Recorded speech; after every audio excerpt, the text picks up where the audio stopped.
Hey, what's up, guys? How is everyone doing on this wonderful day?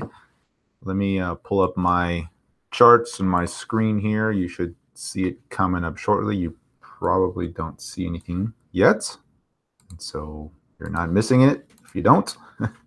So let me close out a couple of windows here, and then we will get to it. Bitcoin markets remain strong. If you're bearish, hopefully I can convince you that you should be bullish. So, all right, let me, I think we've got it up here. So I'm going to cover two things today.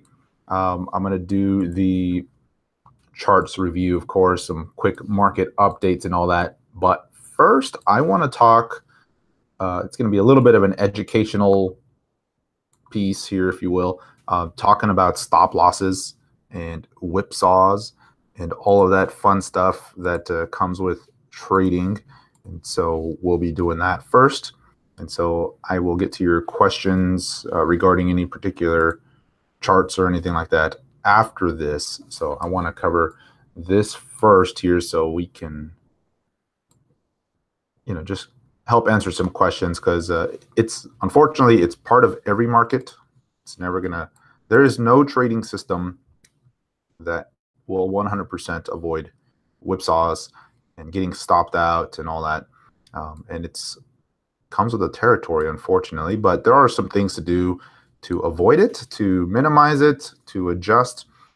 And like most things in trading, the answer is always, it depends, because it's always relative to current market conditions, to current market changes, uptrend, downtrend, sideways, choppy action, strong bull, bear, short-term trades, hodls, all that fun stuff. So it'll just depend. But these are some tips that you can kind of go with and adjust. And I'll tell you a little bit of kind of what I'm doing. We'll look at some examples and all that. So, all right. So I've got the charts up. I've got you should be seeing a very fancy, very highly artistic, hired a designer to do these slides type of thing. So hopefully you see that. But all right, let's get to it. So I'm going to do this part first, just so anybody that gets to watch the replay can catch the charts or the educational piece first. If you have questions on this particular section as I'm going, just throw them out there. I'm watching the chat box here, and so I'll be monitoring that. So, all right, so dealing with whipsaws. So for those of you that don't know what a whipsaw is or what I'm referring to here, and the classic example, right? Let me think of one. We had one just most recently. Aeon, right? The shake and break. It's very common. It happens a lot in trading. You get on a trade, you set a stop loss in place, and then you see your stop taken out, sometimes by just like a penny, right? Like just barely goes under your stop. You get taken out, and then it takes off. Happens in crypto a lot, just because of the volatility, the nature of crypto, the bots, all that stuff. It happens in stocks. It happens in commodities. It happens everywhere. So dealing with the whipsaws, right, avoiding the shakeouts and the stop losses is a little bit of an art, because there's a balance, right? Their stop losses are there in place to help with risk management, with the catastrophic losses, right? Because at the end of the day, even if if you're wrong 70% of the time, but your profit loss ratio is healthy and you're taking relatively small stops, you're making decent gains, you will survive. You'll be around for the long term. That's the ultimate goal. And capital preservation should be the primary, right? Getting better and getting more consistent. And then with time, the profits will begin to get bigger and better and more consistent for you. But initially, at least for newer traders, capital preservation is always a challenge, because it just takes, if you do it wrong, it just takes a handful of big losses to really cause some damage to the account size. And so, there's a lot more that goes to it than just setting appropriate stops, but just keep that in mind as we go through this. So, all right, so I'm going to quickly go through a handful of slides just to make some points here. There's different options when looking at your stops and avoiding the whipsaws. So one, of course, the easy one is you just avoid using hard stops altogether, right? You won't get whipsawed if you don't have a stop in place. And I'll go through that. Two is using a wide stop, what I often refer to as the catastrophic stop loss. Sometimes I'll do that, especially when it's a stronger bull market. I'll sleep better if I have some sort of catastrophic stop loss in place. I won't wake up tomorrow and my account's down 50%, but it's going to be wide. It's not going to be your typical 5, 7, 10% stop loss. It's going to be way down low, maybe 15% or more, but it'll keep you in, right? So there's that. Look for better entries and exits. Obviously, we all want to do that, but you have to know what's the market condition and how do you adjust for that. And then adjust stop losses per trade. This comes with the right, and this probably warrants an entire video by itself because it's not as simple as just I'm going to use a 5% stop every time, or I'm going to use a 10% or 15% stop every time. Like, it's just not that simple. You have to look at support and resistance. You have to look at the relative volatility of the particular token you're trading, because some, for example, Bitcoin, right, it's a relatively small volatility range. 1-2% is normal for Bitcoin. That's tiny. A big day in Bitcoin's 5%, 10%. Other names routinely just trade plus or minus 8-10% in a day. And so you have to adjust the stop for that. And then just knowing that whipsaws cannot be avoided altogether, but you can reduce them. So the first one, avoiding hard stops altogether. This is good to do in a strong uptrend in a bull market. I know a lot of folks will do this. There's nothing wrong with this, but there's some pros and some cons. Obviously, the pros are you don't get stopped out. There's no whipsaw effect. There's some flexibility in the trade management, because let's say something goes under your stop, you can give it some more time, see if it closes above the support level and all that, because sometimes it's just a long wick, but it turns into a support bar. You stay on a trade longer, obviously, if you're not getting whipsawed, so you maximize the profits during the strong uptrend. The cons are there's no fail-safe in place. So if there's some news, some bad rumor, we saw, for example, Verge 2 weeks ago, we saw Encash last week, where they just, in a couple of hours, just had a huge sell-off, right? If you don't have a stop in place and you're not at your computer or your phone where you're able to enter a trade in, then you're going to incur that big loss, right? So you're vulnerable to some of those specific type of things. And then this requires self-discipline. And this is the challenge, right? So with newer traders, this is always the big challenge, is you get stuck in a psychological game where you buy at a certain thing and you're going, okay, my stop is this, but I'm not going to put a hard stop in place. I'm going to just keep a mental stop. And let's say you buy at 100 and your stop is 95. Well, then it hits 95 and you're thinking, it's a little bit oversold. I'm going to wait for it to bounce and then I'll sell. And then it dips a little bit lower and then you're at 90. You're thinking, oh, I'm below my stop, but now it's definitely oversold. I'm going to wait for it to bounce. And then it bounces up a little bit and you're thinking, okay, see, good. It bounced. It's back to 93. I'm going to hold. And then it takes another leg down and so forth, right? And next thing you know, you could have got out at a 5% stop. Now you're down 15, 20%, and you're thinking, well, screw it. Now I'm a bag holder. Now I'm hodling this thing, wait for it to recover, right? So that's the thing. It just requires some strong discipline. And there's, if you can do it, good, but just keep that in mind, is it has to be some point, and things get very psychological when you start seeing the big red candles and you get all that in place, right? And you see your account and you're going, no, I can't sell now. If I sell now, I'll incur the loss. I'll wait for it to bounce. And so having no stop in place kind of requires that. And then, of course, it requires access to your terminal, because it's, if in the middle of the night something happens, or if you're out driving or something and you don't have a stop in place and the chart starts stuffing, you're getting alerts, there's nothing you can do about it, right? So so setting alerts is a tip there. So instead of using a hard stop, use TradingView or use one of the apps to send an alert where you normally would have a stop. And I do this all the time when I'm able to just trade, when I'm during the day, when I'm watching it real time and I'm working and I got the charts up and all that.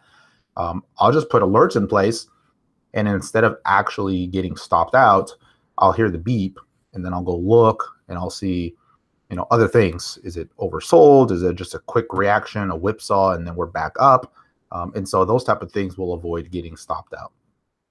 The second thing is use a wider stop, right? And so if normally you're thinking, hey, I'm going to put a stop just below support, and that equates to 5% or 7%, add a little bit, but just know that that's your max stop. You don't have to wait for that stop to be taken out. Sometimes I'll put a wide stop in a name that it's just volatile by nature. And some of you guys have asked me on a particular trade that I post, hey, why did you use such a wide stop? And maybe I posted like a 7-8% stop. And this is why, because it's a little bit more volatile. I'm going to give it, usually you use support and resistance levels, and generally I'll use support plus, right? I'll give it a little bit more because it's not uncommon to see it test support and then maybe just barely dip below and then go. It happens all the time. So that'll keep you in. So the wider stops, obviously it's going to result in a bigger loss if you get taken out at that point as opposed to a tighter stop. So there's the risk there. And then again, like I said, it requires some risk management because you don't need to be taken out per se. You can get out before the stop is taken out. If you enter a trade and the trade is based on certain assumptions, I'm looking for a breakout here, it looks like it's turning the corner, so forth, and then you see some big volume reversing. Maybe the rest of the market is selling off and this particular name is also selling off. It just hasn't hit your stop yet. It's okay to get out of the way before your stop, right? You don't need to wait for the max stop to get hit.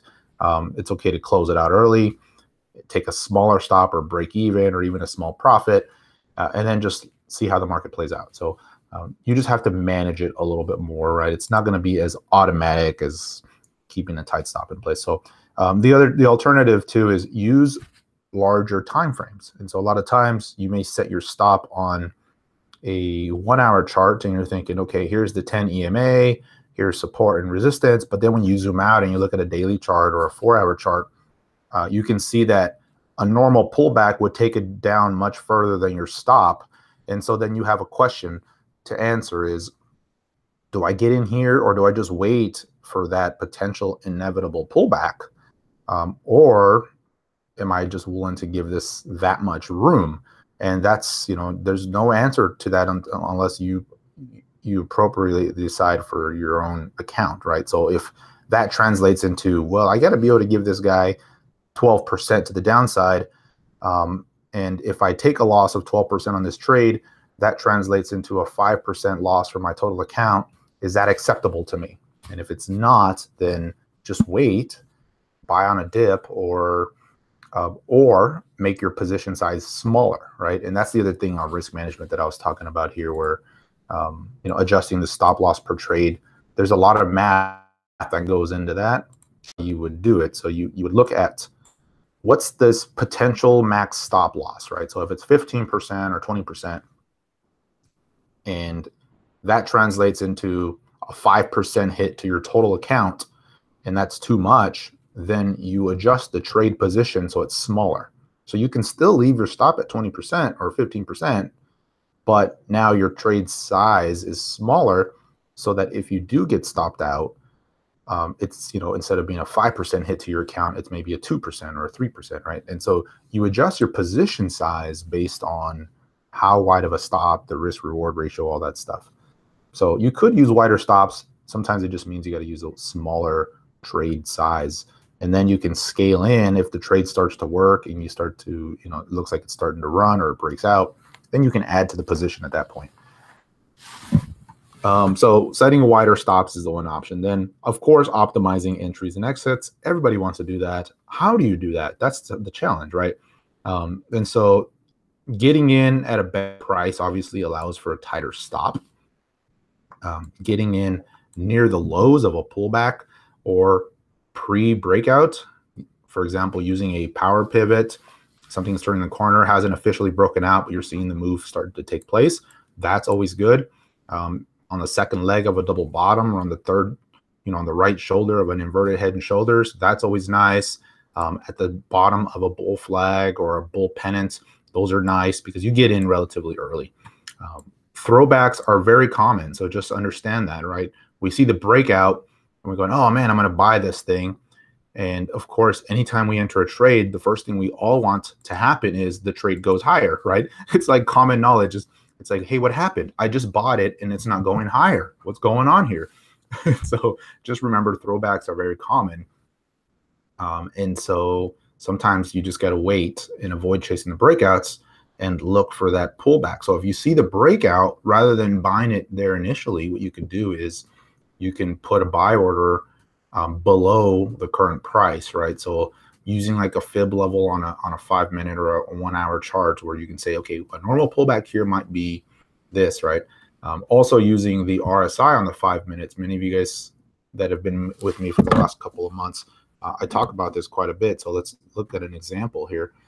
So here's Bitcoin. We'll go to the 5 minutes. And so let's say you see a breakout, right? And this is applicable for any charts, right? But let's say you get in, want to get in after a breakout. So you see this thing break out and you see the RSI on the 5 minute is up here in the upper 80s or the 90s.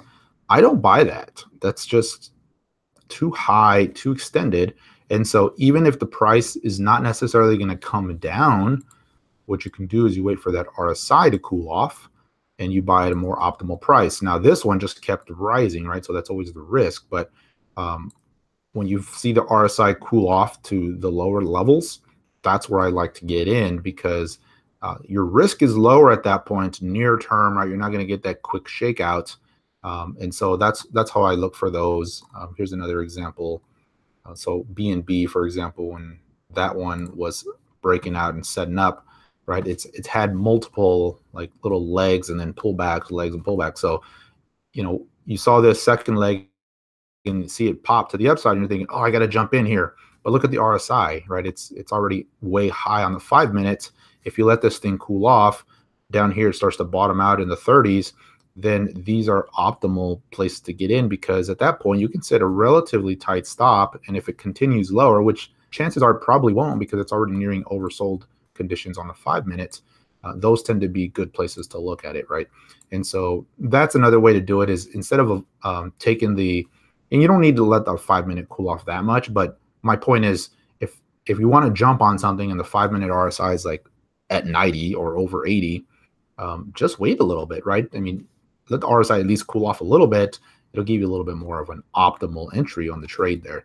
And so that's what I do. I'll use the kind of the shorter term time frames just to get a little bit more precision. That extra 1 or 2% may be the difference between getting whipsawed and not. So looking for that precision entry, right? And just know that throwbacks are common, especially when something moves very high. And then it results in a higher win-loss ratio if you can optimize the entries.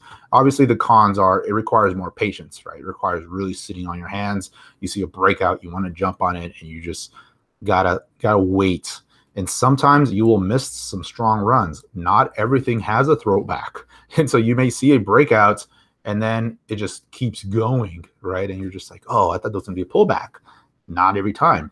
And so a way around that is you look at the bigger time frames, right? The 1 hours, the 4 hours, the daily.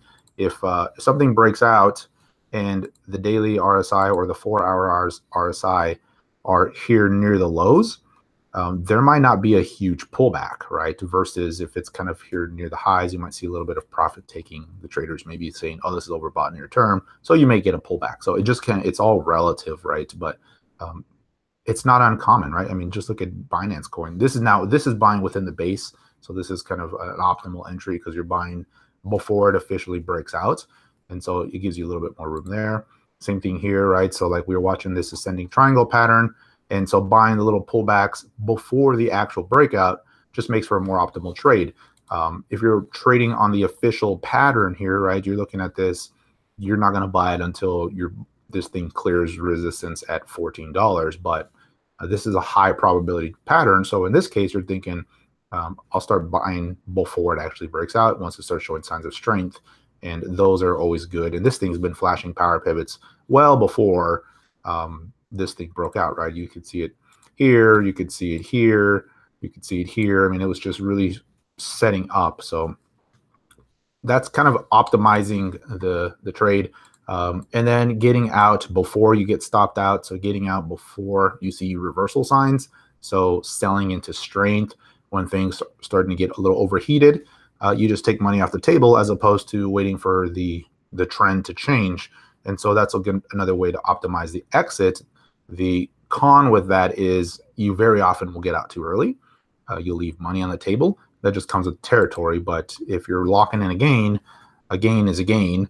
But no doubts, everyone has experienced selling and then watching a name run another 10 or 15, 20%. And you're thinking, dang, I should have just held on. And so the alternative is you quote unquote sell, but you're not really selling. You're just putting a super tight stop knowing that it'll probably be taken out. But sometimes it's not, and you get to stay in a little longer. And then, of course, this whole thing requires knowledge of the market environment. And so by that, I mean, what type of a market are we in? Are we in a bull market all around? Are we in a bear market? If it's a bull market, you can have a little bit more confidence buying the dips, buying the throwbacks, right? Buying the big red candle. You can feel stronger about that. If it's in a bear market, you don't want to do that, because that usually means we're starting the next leg down, and that trend will continue further than most people anticipate. And on a bull market, it's the opposite, right? Surprises are to the upside.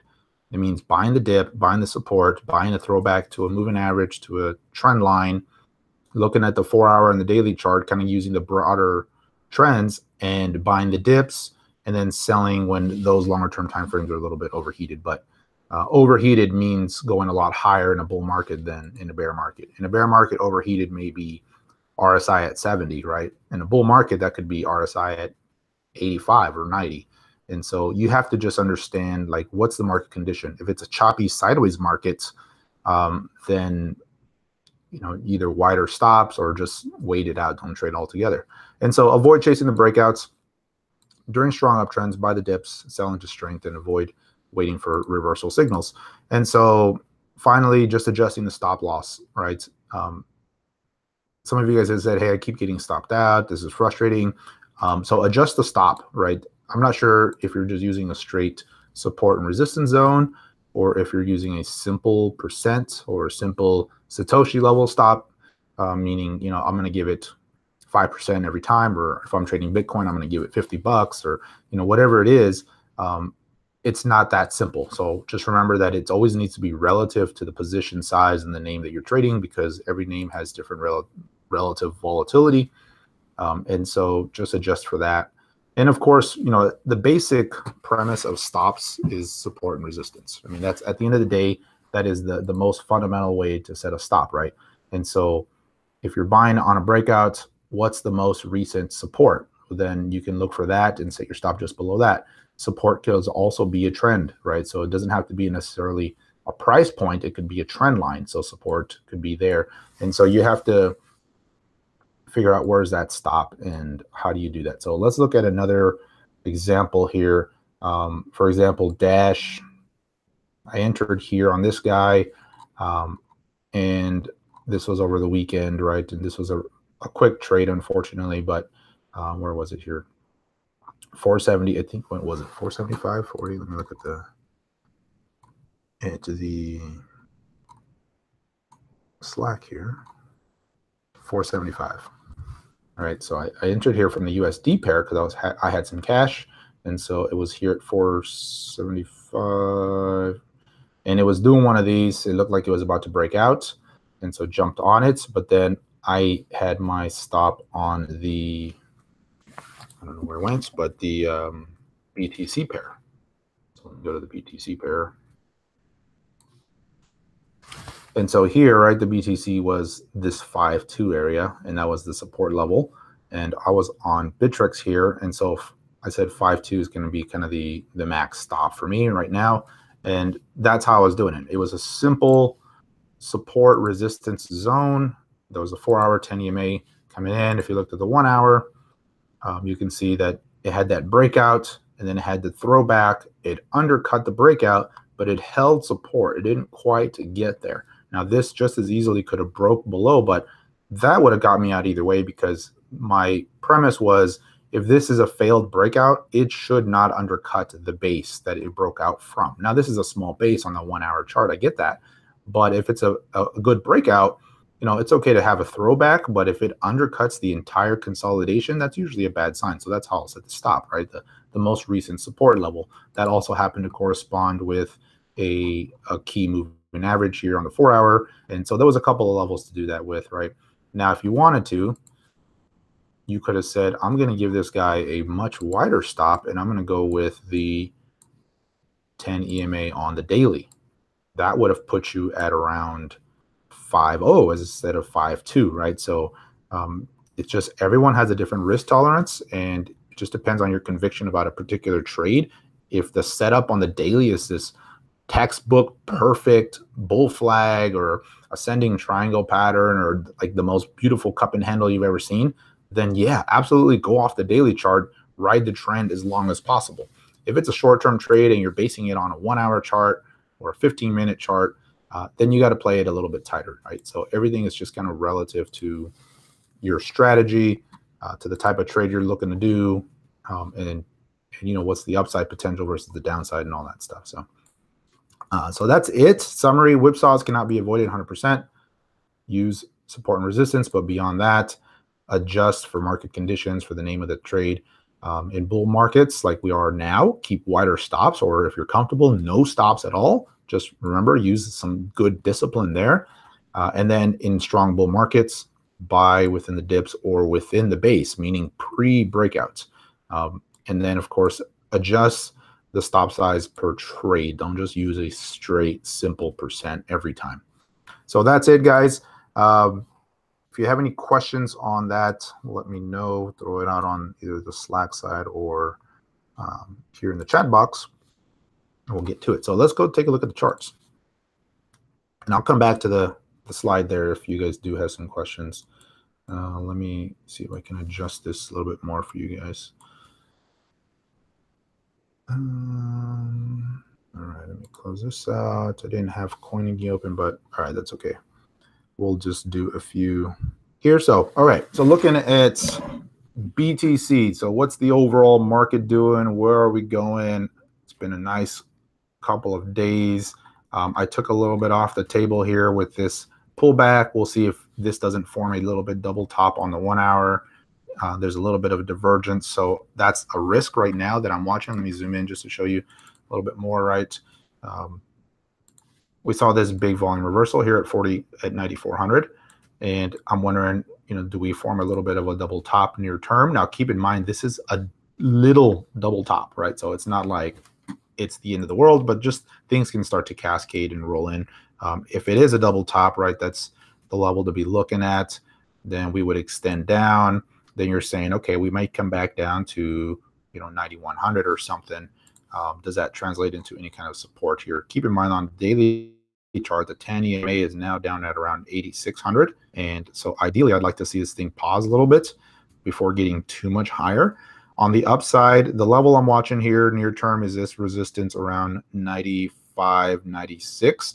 This is a pretty significant level because this was this most recent resistance back here. A lot of selling showed up here, also the 10 EMA at that point, but it was also the base of this neckline. If you remember this big double top that formed, we had that big break to the downside. We rallied right into that neckline. Tons of selling showed up, and then it was just down to 6K from there. So this is a significant level to be watching in the near term. You can also do a fib level to see on a bounce, right, on a fib bounce, how high do we go? And you can see that that aligns up pretty close with a 618. Not quite if you go just candle body. If you go tip to tip, what is that equal on an actual wick? And this is on Coinbase. I'll look at another exchange here. But if you do that, 618 takes you to about 96.60, and so that's the top of these wicks here are around 98, right? So I mean, it's a little bit of a wide range, but in the big scheme of things, it's not, right? I mean, you can see this window here. We could rally into that and maybe start to see a little bit more selling pressure show up. And I think a lot of it's not going to be necessarily fundamental change or the bull market's over or anything. It's just going to be more just the trading, right? The selling pressure into the trading. You saw it happen here, this first fib level. That was where a lot of profit taking started to show up. We just had a couple of days of pause. This was also the trend line and all that stuff right before that, and then we just blew right through. Now we're approaching the next fib level on the way up, and so that's really the zone I'm watching. This 96, maybe 97. If it get much more above that, I would personally be surprised before a pause, right? I'm not saying ultimately. I think ultimately we will clear that, but here I'm talking like in the next day or two. Like if it just keeps going, that would just show a lot in regards to the strength of this trend here. But would not surprise me to see a little bit of pause in and around this zone. And so if you're on a trade, if you're looking to bank some profits, that's what I would be doing, is looking to either sell into strength here or really start tightening the stops as we approach this window here in the next day or two. And so that's what I'm looking at here on the near term. On the 4-hour chart, let me clear this here real quick. You can see the if you want to let the trend ride, then that's what you do, is you kind of let this moving average just catch up, because that's proven to be a good support level all the way since, you know, this back here, right? So we could see this was a little bit of a base here with sending triangle pattern. Now we're going higher.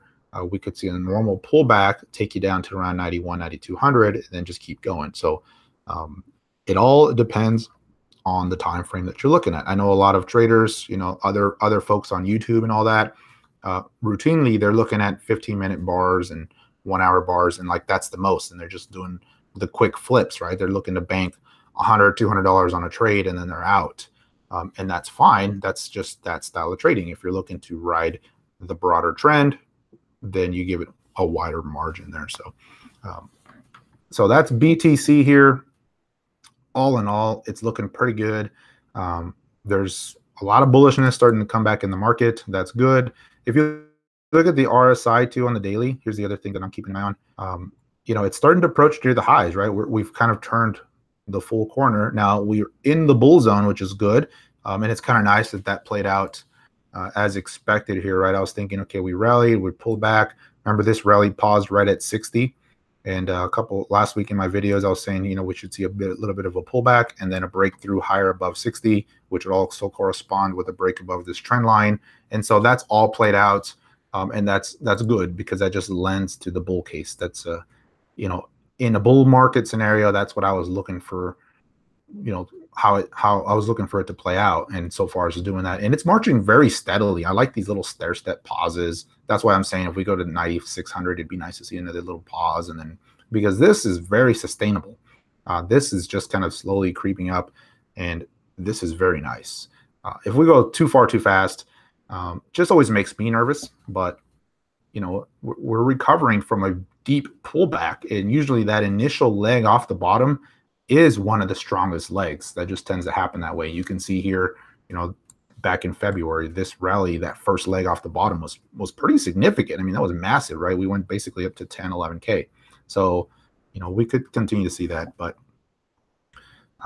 just keep in mind this RSI here, it has room to run. It's only at 67, so has plenty of room to run, but I'd like to see a little bit of a pause. So it just kind of depends on your time frame. If you're thinking more swing trade, hodl, which I would recommend, then you give it more room. You hold on a little bit longer. If you're doing a little bit of mixture of both, then you're playing it tighter, obviously, and you're banking the profits, but you got to be a little bit more active. One thing I forgot to mention on the whipsaw slides, and here's another thing I recommend, right? And this is just me. Everyone has a different tolerance and all that.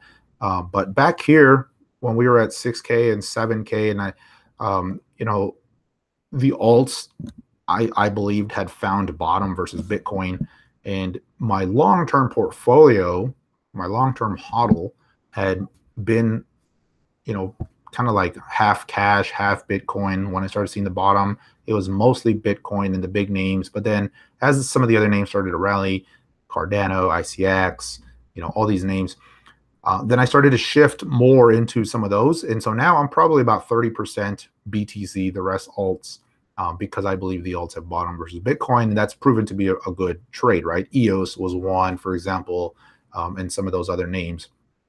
And so avoiding the whipsaws and the whole trading and all that, I do both, right? So I'm not just 100% in and out on a daily basis. I've got a pretty decent size that I'm just locking away now because I believe we've hit a good low. And now I'm looking to just capitalize when I'm thinking months out, right? What happens between now and next week or the next 3 weeks, who knows? But when I'm starting to look at, 3 months, 6 months, the end of the year, do I personally believe we will continue to move higher? And my answer is yes. And so that doesn't mean I don't ever have a stop. Like obviously, if Bitcoin decides to just collapse and something crazy happens, then yes, you got to adjust. But in that case, you're riding the waves. You're not getting stopped out. You're taking the maximum wave higher, and so that's just nice because you can really, if you're trading a name that you're also holding long term, you may get stopped out. You may take profit on a trade, but then if it goes higher, well, at least you got the long-term hodl there, and you're kind of just like, well, whatever, it's still working. And so it kind of takes away from the FOMO and some of the frustration of, dang, I keep getting stopped out, or man, I missed that trade. If you've got a pretty diverse set of names, stronger names, good names, names that you like, then you're willing to hold on longer, and you don't have that FOMO because you're in the trade, if you will. How about the rising wedge? So yeah, some of you guys have been talking about that, and let me go to the 4 hours, probably the easiest way to see that. Here's my point of view, right? Like I know you guys are seeing this as a potential rising wedge here, and I think that's a valid case to be made. The alternative point of view is you discount this one candle off the low, and you kind of look at, are we in a little bit more of a parallel channel, right? And that's kind of more the pattern that I'm seeing is more of a channel. I'm kind of just discounting that, and I'm looking at more of a, hey, this thing could continue to rise in a little bit of a channel and not necessarily a wedge. And if you're taking the channel mentality, then a pullback down to 88, 900, right? That's a buyable dip. If you're taking the wedge mentality, then you're looking for a break of this size, and depending on where it breaks, right, then you're saying this thing's going to drop all the way down to 8,100, 8,000, and so that's probably a little bit more of a bearish point of view. And so I'm taking more of a bullish, and looking at the broader trend. And if you look at the channel, just the way this is stair-stepping higher, we're at the top right now, so that's why I'm getting a little bit more cautious here. But the dips are buyable in a channel. Let the moving average catch up on the daily. This thing pauses or goes sideways for a little bit, and the dips are buyable in that case, right? Because then you're just looking at the bottom end of the channel here. What do I mean by long-term hold? So long-term hold, right? There's a portion of my investment capital that I've allocated for crypto, and I tend to split that into two portions: one that I trade with actively, and another one that I just lock away in a hardware wallet or other kind of wallets, right? And I consider my HODL bag, right, that I'm going to hold. Now I do maintain it, obviously.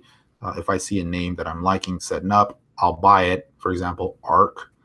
But I'm not necessarily looking for a 10%, 15% trade. I'm looking at this thing weeks and months out. That doesn't mean I don't ever sell it. There's very few names that I will never not sell, right? And those names you guys probably all know, right? They're the big names that there's, like, during the downtrend, I did take some profits, but I was never 100% out. There was always some portion that I had in Bitcoin, some portion I had in Litecoin and Ethereum. But that's the portion that, the long-term hold is now growing, and that's going to be the part that just you maintain maybe monthly or something, right? And you try to ride the broader wave. So for example, one that I'm really liking here is ARC. And I meant to jump on this before the call, and look at that. That's nice. I was watching this here, and as I was doing the slides, and I was thinking, okay, this is at support, starting to turn the corner. It's still buyable, but this is where I was literally looking at this one just before the call, and I was thinking, I'm just going to buy it here, just because it was fresh in my mind. I was doing the notes about not getting whipsawed, buying at the base before a reversal, and this was ideal, just because it had been going sideways.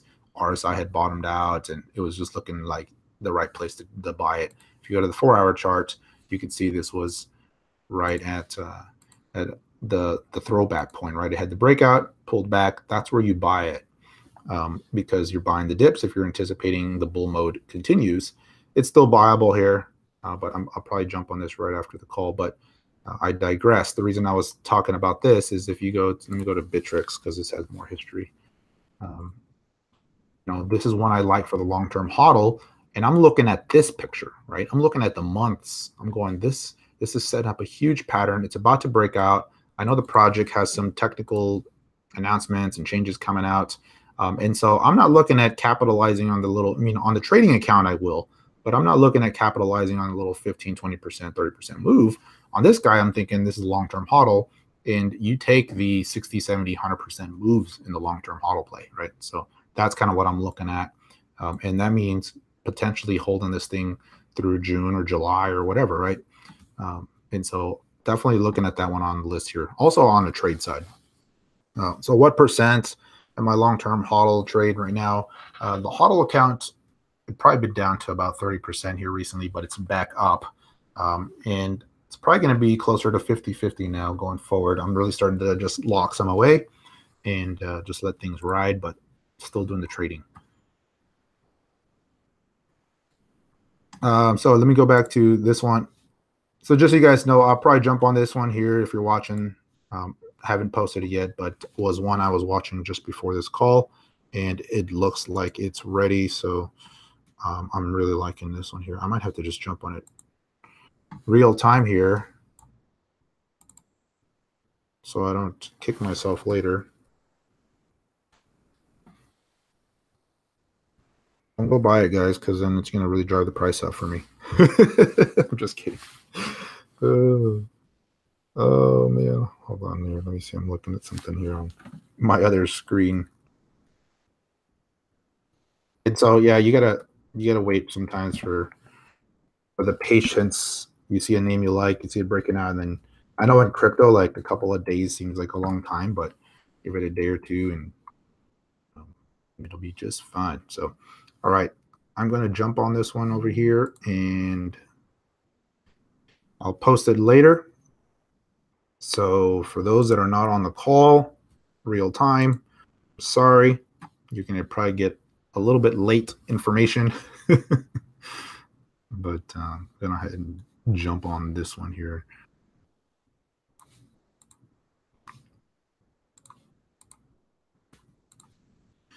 Radio silence. All right, I'm seeing the names coming across on the chat there, so we will definitely take a look at some of those. I'll go through some of the names that I had on my watch list as well that I had posted over the last couple of days.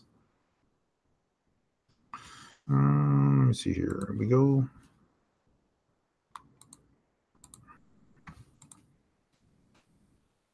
Okay. Order placed. Let's see if I get filled. So anyway, so let's see here. Long-term hold. Yeah, I got definitely a long-term hold on NEO. Would I be using a stop loss on ARC? And now I'm assuming these questions are trading or these are long-term hold. So on ARC, the stop loss is pretty clear. It held resistance here on this little bit of a bull or support on this bull flag. And if you go to the longer term chart, longer term meaning 4 hour, you can see that was the top of the prior base breakout resistance there. So that's a pretty clear stop point, right? I mean, if it really turns tail there, then I might get out of the way. But right now, that's not bad. If you go to the daily chart, that is a little bit high because it could still pull back to this 10 EMA. And just notice how volatile. Now, this is on Bittrex. little bit lower volume, but look at how volatile this name is normally. I mean, these candles are, if you go point to point, including the wicks, they're about 8%, sometimes more, right? So just knowing that, you could see 7-8%. That would be the 10 EMA on the daily. And so it just depends on how much you want to give there. I go through the exchanges directly. There's some advantages to using like TradingView or Coinigy because you can do like one cancels other type of trades. So for example, you can do a stop as well as a sell, limit sell. So let's say you're on a trade, I can simultaneously put a stop loss order here as well as a sell order up here. So if it busts through, you take the buy or the sell there. I am just overly paranoid generally when it comes to APIs and all that stuff. And so I just tend to use the exchanges directly. It doesn't mean, a lot of people use the APIs with no issues. So definitely there's some advantages there. I'm just able to manage it a little bit more closely. So that's why I'm okay with using the exchanges. If you're not able to access your screen regularly, it helps to have like Coinigy and you can have 2 orders in place at once. The thing with crypto exchanges, they're just not very sophisticated yet. If you guys have traded stocks or commodities or anything like on a good platform, we're nowhere near that when it comes to crypto. Like on those platforms, you can do one cancels other orders. You can do some pretty fancy stuff. Even basic stuff like a trailing stop doesn't exist on most platforms. It does on some, but on most it doesn't, right? And so there's just we have a long ways to go, in my opinion, before we can start to see kind of that level. All right, so let's keep going here. Let me go through some of these names, and I will be live on the broader YouTube channel later. So if I miss some names, we'll definitely have plenty of time later. I'll usually do a long list of names in those. So let me see here. Can we look at EOS? So let me look at EOS here. And this is one I do hodl long term, and it's been a good hodl for me. Now in all fairness, I got in a little early on EOS during the pullback. I thought it had bottomed versus Bitcoin when it was doing this. And so I started buying it here on these dips. And then it had the big smackdown. And I thought at that point, screw it, I'm holding this one. Probably, and I was looking longer term. I was thinking, okay, months out, it's probably going to be higher. And was a good hold, luckily. If had I been trading it, I definitely would have got out. But on the hold side, it's been good. And we rallied right up to the old highs here, and we're breaking through. I think it's got legs to go. It still looks very strong.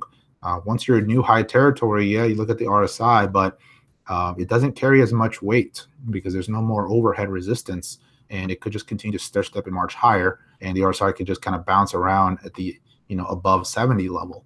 And so at that point, you don't really go off of RSI anymore. You may be on the shorter term time frames, but on the daily and the 4-hour, you just you're watching for like big sell signals. And just keep in mind, I mean, a normal pullback here to the high would be normal. It's a throwback to the breakout point, and they could go higher. And so that would be totally normal there.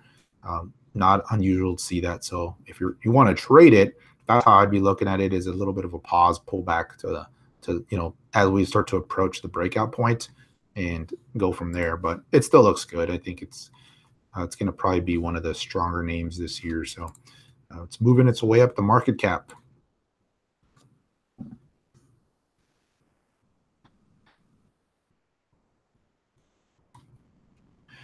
Binance. Let's go look at Binance. Let me see. Yeah, so if you're on a name like Binance when it's running and you're on other coins in Binance, sometimes it's good to change your stop over to BNB stop and just take advantage of the BNB run while that's happening. But my Binance trade is pretty heavy relative to most other names. This is one of those names where I don't mind going heavier usually. And so I've been bumping up. I went in initially at about 25%, and then I've been bumping it up since. So I'm usually hesitant to go 100% in one name, but it's up there.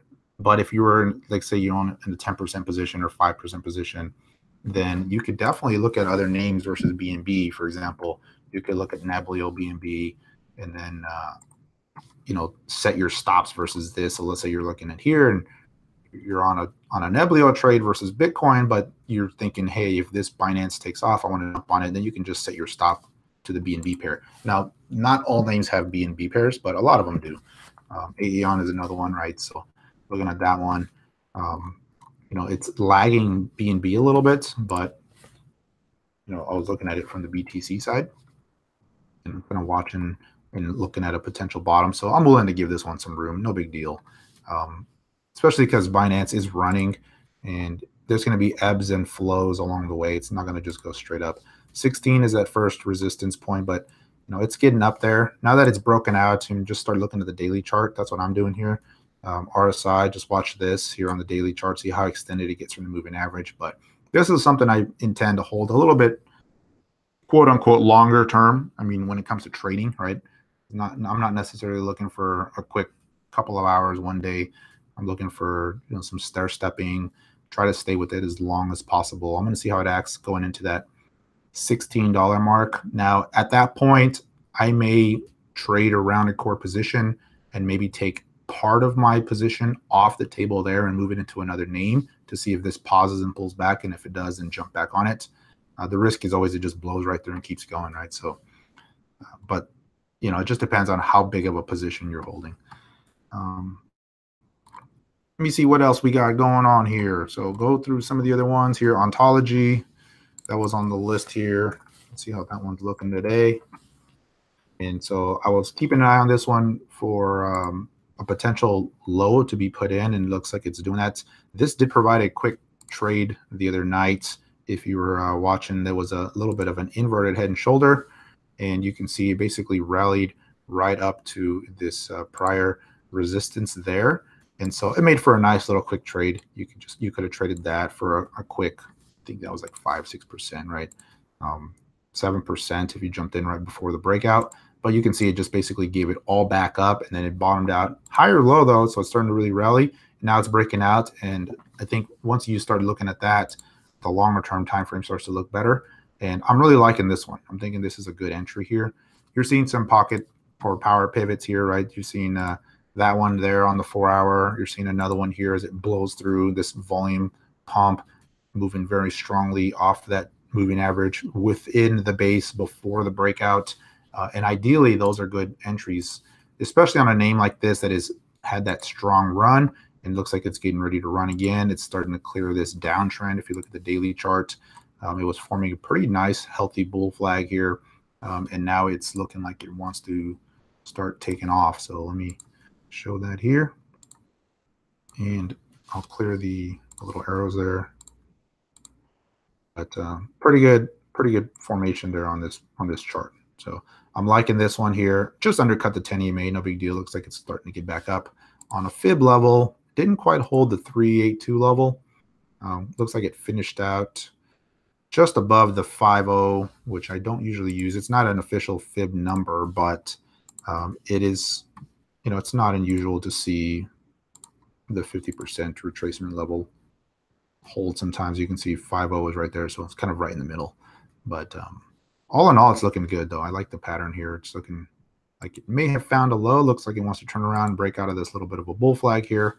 So maybe want to jump on here shortly. This is a nice dip. So these are the type of pullbacks you want to buy as opposed to chasing the breakout. Icon.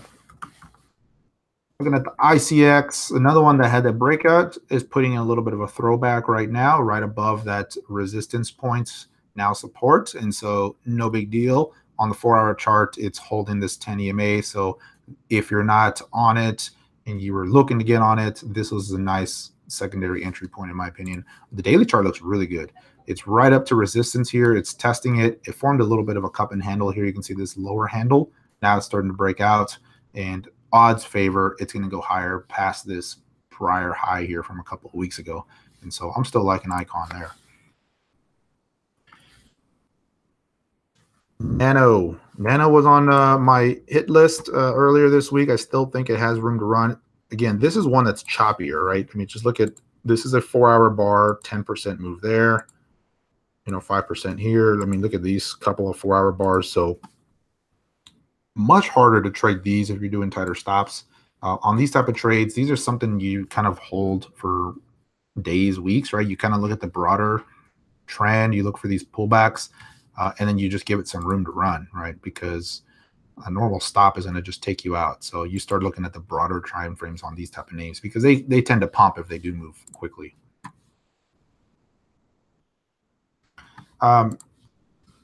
So there was a question here on the Slack side. Do I place stops on my long-term holds? And technically, no, not hard stops, because most of them you can't, right? They're not on exchanges, or even if they are, if it's a long-term hold, I'll employ the mental stop method. And usually I'm looking at the broader market, and I'm looking at, the daily chart and stuff like that, weekly even. So the short answer is no, but I do have, some point in mind, usually on the upside or the downside, right? Like if it's a name that's just going crazy, I'm up, 5x, 10x or something, I'll just take some off the table. If it's really starting to pull back, then I'll look at that. But there's not a hard stop in place. I have a mental stop. Let's put it that way, right? There's some sort of ballpark number, but not a hard stop.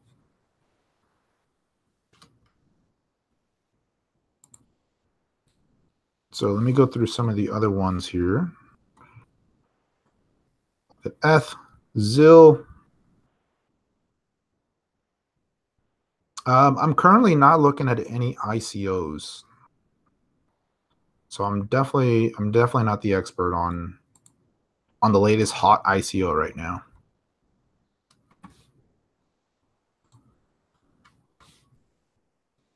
Let me go back to my Slack window. So some of the names that I posted a couple of days ago, it was kind of like late night, Sunday night, my time. Let's kind of go through that list. So we talked ARK, that was on the list. I was looking for a little bit of a pullback there. Looks like we got that. Now it wants to start moving. So ARK was on the list. That's looking good still. Binance was on the list. We already know what happened there. Dash was on the list. I'm still unsure with Dash. This is kind of a weird, had that nice breakout attempt, pulled back, and it's just kind of a little choppy there. If you look at Dash Dollar, let me go here. We're with Polo Tether. This looks good, but this is largely a function of Bitcoin being strong. So between the two, I'd rather be in BTC right now. ELF was on the list. Like an ELF here, I was looking at this pullback when I posted it. Another one of those buy the dip type of plays, only because the broader chart looks still very strong. You had that big pump, and it's just been sitting tight here. Hasn't officially broken out yet. You can see the overhead resistance is pretty clear, but this is starting to get pretty narrow here, this range. You can see the moving average is catching up. The last 2 days have been relatively tight. So I'm anticipating a move higher on this guy. Looks like we're maybe starting to see the beginnings of that. You can see that nice little pump there we had 2 hours ago, right on that last hourly bar, or an hour ago, I guess. And so this is looking pretty good. One to keep an eye on. Again, an early entry. These are how you like it, because, like, say, for example, you jump on it here.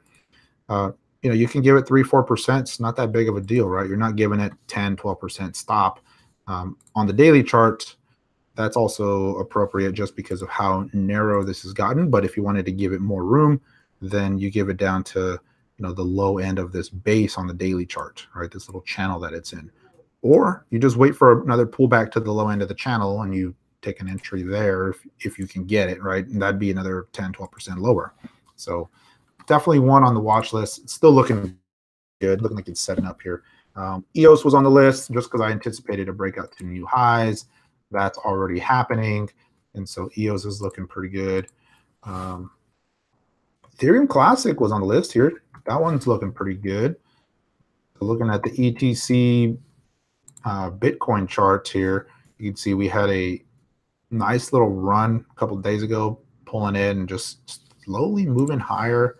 If you look at the daily, it looks like it's turned the corner here. It's right at a key resistance area on the daily chart here. You can see it's just bumping up to this little this little congestion area, which is also support back here, right? So if you look at that, we had the support level, we broke, we've been bouncing right into that. This looks like it's going to break out, so that's what I'm looking at. ETC USD also is looking strong. So if you look at that chart, just marching higher here with BTC, so it's definitely holding its own versus Bitcoin, and so it's mirroring that chart, but it may start to outperform here. IOST was one I mentioned. And so this one was putting in a little bit of a bull flag here when it did that. I posted this chart last week when it was still forming this ascending triangle pattern. And so I said, watch it this week for a little bit of a pullback entry, secondary entry. But this one's looking pretty good here still. Looks like it wants to go higher. Obviously, it's higher risk now that it's broken out, but it's still looking pretty good. Land was the other one. This one's not quite officially broken out, but it looks like it's about to. If you go to the 4-hour chart, just sitting real tight here, just at resistance. Smaller cap name, so this one can really get going once it does. And so I'm liking this one here. Here's the 1-hour chart, just really setting up almost a little kind of an odd cup and handle pattern, but had this little double bottom dip. And this is very common. Look at this. You had this low, and then it rallies a little bit, and then just takes out that low just a little bit, and then it gets going. It's like take out the stops and then get going. And here it is looking like it wants to break out. We just talked Nano. Lisk was another one that was sitting tight. So watching Lisk here, it had that rally. We were on this trade here for a couple of days, week or so, and it's just kind of been pausing, putting a little bit of a flag. And now it looks like it's breaking the trend, right? So keep an eye on this one here. It looks like it's finally breaking out. This is a good signal here, right? That's kind of like the early signal. And then your stop could be relatively small, right? 3 to 5% if you wanted to give it that much. If you look at the daily chart, this is why I'm liking it. It rallied multiple times right to that resistance point there. And I mean, this chart is just kind of one of those, like the breakout is inevitable, right? So it's just a matter of how long are you willing to sit on this thing before it breaks out, but it just looks like it's going to bust through. Nano, Neblio, we talked to Neblio, but let's take a quick look at that one. It's been pretty choppy here. We just had that nice breakout and just kind of real choppy, but I'm giving it some time, giving it some room to run here. Neo was on the list. Looking at Neo on the Binance chart, looks like that broke out 3 hours ago or 2 hours ago. And so this was nice. I was liking Neo from the USD pair was actually where I was watching it, Neo dollar. And you can see I got the line here, and it was sitting right below this resistance. Obviously, that broke out with BTC, but it looks like it's starting to pump on its own outside of BTC. Little bit of a cup and handle. I was thinking this could also be a inverted head and shoulder, but it looks like it wants to move higher. It was right at resistance. Now it's going. So Neo Bitcoin looks like it's about to break out here. And I mean, it's moving higher now. It hasn't officially broken out, but it's looking pretty good here.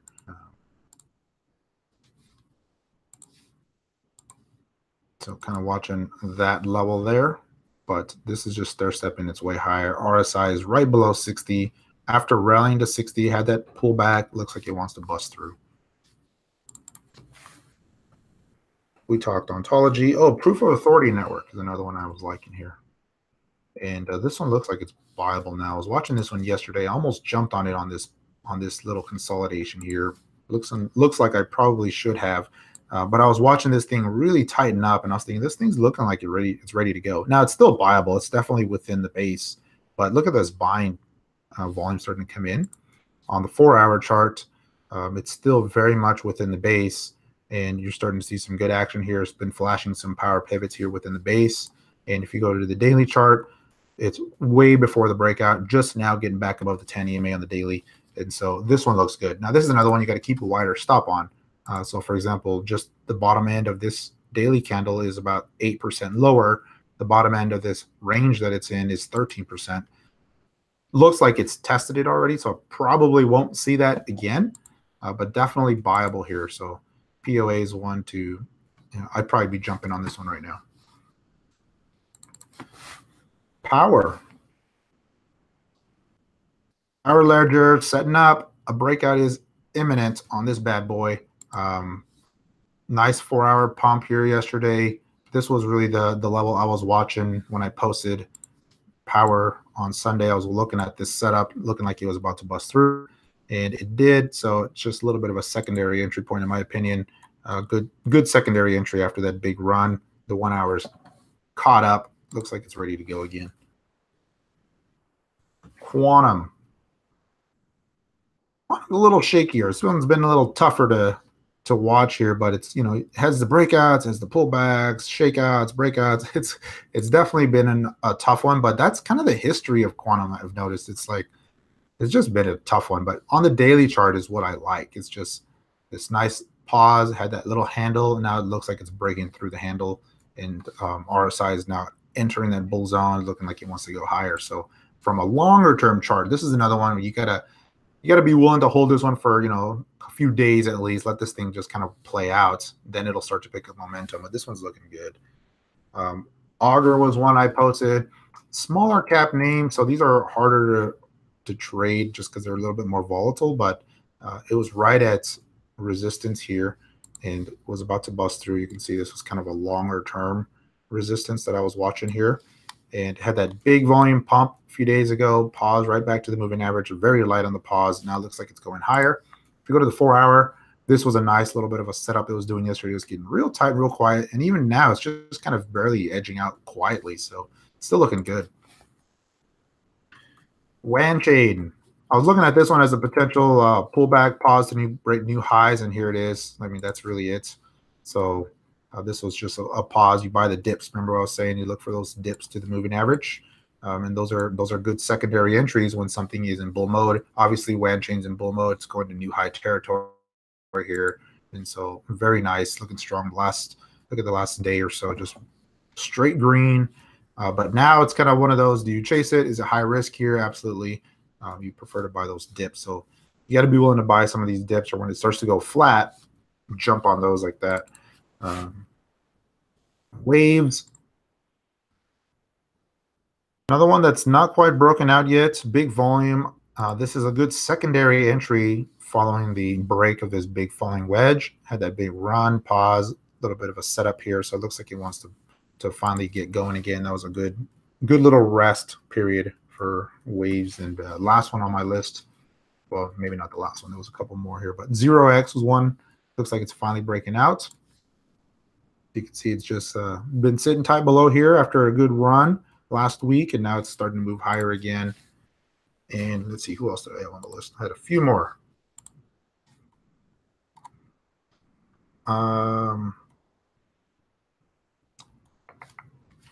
Aeon, we talked about that one. Cardano, Lumens. Let me jump to Lumens. That was one I liked here. Still sitting tight, looking like it's about to break through. So Lumens is very much one of those you buy within the range here. You just let it be patient and do its thing. But Lumens is looking really good here. So I'm liking this secondary entry. If you go to the daily chart, it had that big run. Now it's been pausing for about a week. And this pause is give it enough of a cool off to set up for another leg higher. Syndicator has been very quietly edging above resistance. And the way these things tend to work is they move higher slowly. They kind of edge their way, and then they really start to accelerate after they've had a decent run. And they kind of have that climactic run at the top. So I'll be watching that one there. Substratum. Here's daily on sub. Just been pausing here for a few days, getting a little bit quiet. And so looking at this one, potential setup. What I'd be looking at here is a break of the downtrend here. I'll draw that for you there, or if it starts to hold like a little bit of a double bottom down here at this point, then anticipate a break of the downtrend, and maybe you can jump on it at support. Wabi, just slowly moving higher, looking good here, coming off of a long-term low and just been stair-stepping its way higher, still looking good. It's right at resistance right now, so let's see if we can go. The next level up, though, on Wabi is right here, and so you still got a little bit more room to go. You've got about 13-14% before it hits that little wall. And then Walton. And this one's just now edging out slowly as well versus BTC.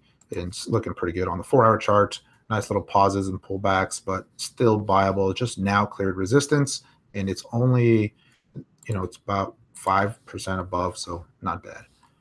So that was my hit list from Sunday, and so plenty of nice looking charts there. All right, so let me go through here on the Slack questions here. So covered NEO, covered ARC. What do I think about Ethereum Classic long term? I've never been a fan. I just hold Ethereum. I trade Ethereum Classic from time to time, and definitely it has its kind of like reversion to the mean moves where it plays catch up. I'm just not a fan of it long term, right? Like if I had to buy something and hold it for 5 years, it probably wouldn't be on my list, right? It's like I could pick other names to do that. Let me see here.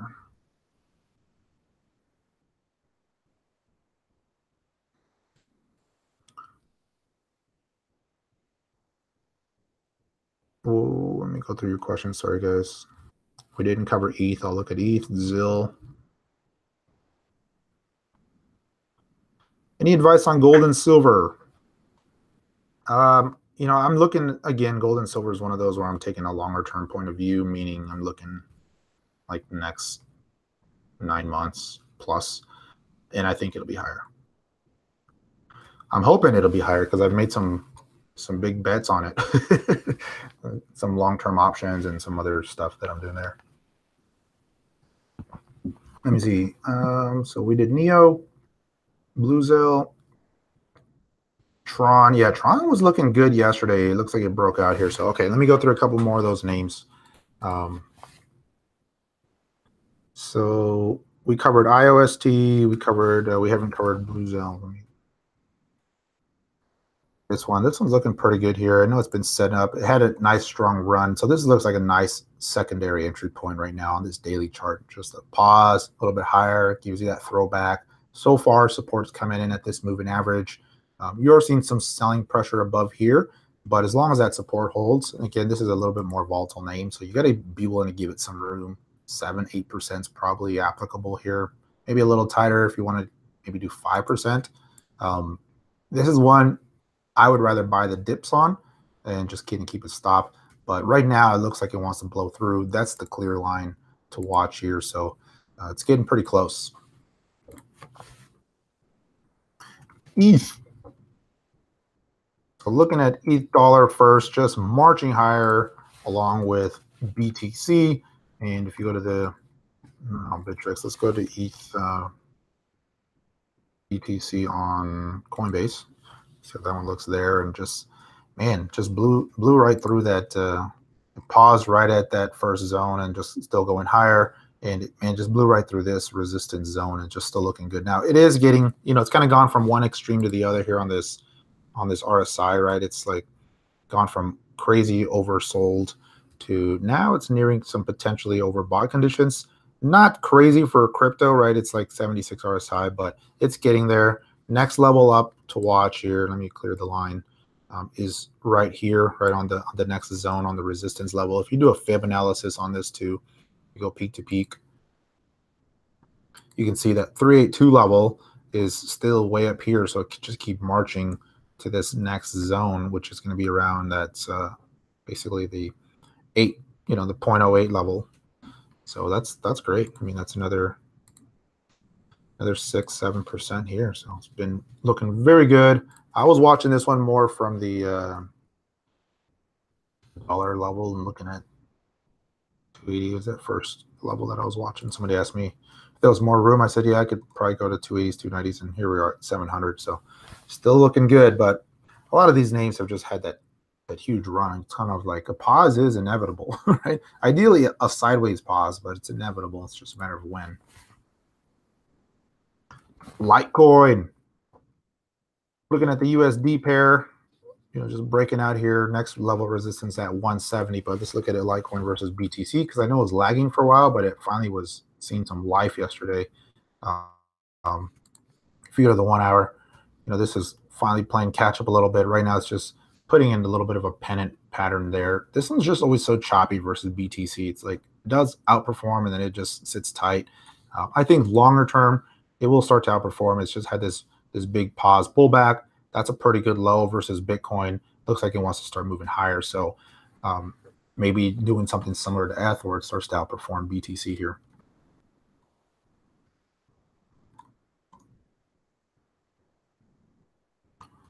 Going through the list here. Sorry, guys. I know there was a few other names. Oh, yeah. Let's look at Tron. Tron was a good setup yesterday here. I was looking at that. Just didn't jump on it. Yesterday was kind of busy with getting the next group and all that set up and some other things there on the channel. But this was looking really nice here and just still moving higher. Tron is one of those that pump, and I know it's got a big following. I don't hold any Tron long term. I'm just not sold on it. But for trading, it makes for some good trading. So we covered WAM, we covered ETH, okay, and OMG. And it looks like finally getting going here, OMG BTC, just in the last 2 hours, really breaking out, so looking nice. Now, if you go to the daily chart, that looks like it's about to clear out. It'll start to accelerate above this level. Probably still buyable here, in my opinion, but you got to be willing to, some normal pullback. But the fact that it's tested this level a couple of times and now it's moving higher, it'll probably just keep going at this point, right? It's tested it. Now the volume's really starting to come in. If I was wanting to jump on this, I'd like to see a little dip. It might not hurt to just put an order in. Like, see how you get these little wicks on the 1 hour? Those are nice, right? You see the first blowout, put an order below, you could get filled on one of those little wicks. Looks like it's going to go higher though. So it's breakout city. Everything continues to pump. Things are looking strong. The market is definitely bullish. It's amazing that there's still so many bears out there. I'm just, I mean, maybe they're not convinced yet, but I don't think you need to be that bearish right now. The market is starting to prove itself. If alts are pumping 100% plus over the course of a month or a few weeks, that's alt season, guys. 3 weeks ago, a month ago, it was sporadic. There was definitely not a pump across the board. That's changed. It's a pump across the board. Things are bullish everywhere, not just onesie twosie names here. I mean, it's across the board. So just goes to show the confidence in the market, the bullishness, and so we'll see when some of the bears that I watch start turning bullish, I'm going to get cautious. When they start to throw in the towel and say, I can't take it anymore, I got to jump in. It may be time to look for a pause, but right now things are looking good. Can go with the trend. So I was right when I did my video 2014-13. It's not official yet, but I am leaning that way. So for those of you that don't know, he's referring to, I was talking about this here, and looks like it's playing out, which is nice to see. Let me go to it here real quick. I'll be right when we break out above 20K. But I do believe 6K was a low. That's definitely the camp that I am in. So I was talking about this here, saying we would bottom in April, and I've been saving this chart because I'm not going to change it until we break out above 20K, or we break below the most recent lows at 6K. So we'll see. But if this is the weekly chart, right, and if you look at the weekly chart and just think in terms of everything you guys know about crypto and charting, without knowing anything else and just looking at the weekly chart, you're thinking this is a big bull flag, right? You see the run, you see the pause, you see the RSI holding right at 40, and you're thinking, I'd buy that, right? And now, I mean, you might not buy it at the lows, but now you're looking at a break of the downtrend. The bull flag is starting to turn bullish again. Now you're thinking, I might buy that, right? So, but it still looks pretty good. And so that was kind of the rationale. I thought we had the big pump, we had the big pullback, we would bottom in April. by April 23rd at the latest, and we basically are past that window now. And then the notion was, if it plays out like it did in 2013, 2014, then we've got another run ahead of us that's going to take out the old highs. Does it get to 50? Does it get to 70, 80? I mean, that's anyone's guess at this point, but I believe we're going higher, and I believe we're going to take out the old highs, right? So it'll be interesting to see how that plays out over the next few months. Now, we could also do one of these, run to the old highs, and then put a big double top in place, and then we get the bear. But I'm leaning bullish, especially because over the next year or so, there could be some catalysts. There could be some ETFs. There could be some other things that just continue to add fuel to the fire here. We'll see how it plays out. You know, I put my name out there, put myself on the line. My reputation is at stake. All right. All right. Well, ladies and gentlemen, thanks for joining on this early live stream. Hopefully, some of the folks that weren't able to normally catch the live stream were able to join today. I did it earlier my day just to allow for some of that. And I will probably squeeze in one more stream this week for us. Not sure when. It'll likely be later in the day. So it'll be kind of the opposite end of this one. But I did post, if you missed it, I did post the link. I know a lot of you guys have already renewed and all that fun stuff. But if you didn't, check that out. If you have any questions, let me know.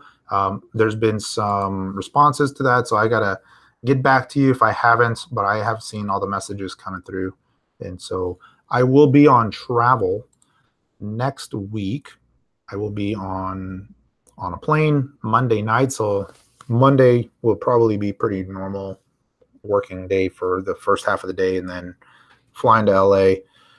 And then Tuesday, Wednesday, I'll be at the Crypto Investment Summit in Los Angeles.